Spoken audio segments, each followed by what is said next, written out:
যুদ্ধ থেকে সম্মানজনক প্রস্থানের পথ খুঁজছে যুক্তরাষ্ট্র, এমনই দাবি ইরানের। দ্বিতীয় দফার শান্তি আলোচনার উদ্দেশ্যে মার্কিন প্রতিনিধিদের পাকিস্তান সফর শুরুর ঠিক আগ মুহূর্তে তেহরান এমন মন্তব্য করল। ইরানের প্রতিরক্ষা মন্ত্রণালয়ের একজন মুখপাত্র বলেন, বর্তমানে আমাদের সামরিক শক্তি একটি প্রভাবশালী অবস্থানে রয়েছে।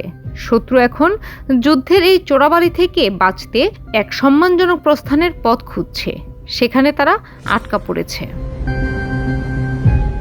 এদিকে বিশ্ববাজারে তেলের দামের অস্থিরতা ও যুদ্ধ পরিস্থিতি নিয়ন্ত্রণে মার্কিন প্রতিনিধি দল পাকিস্তানের রাজধানী ইসলামাবাদে পৌঁছালেও তেহরান স্পষ্ট জানিয়ে দিয়েছে তারা আমেরিকার সাথে কোনো সরাসরি বৈঠকে বসছে না।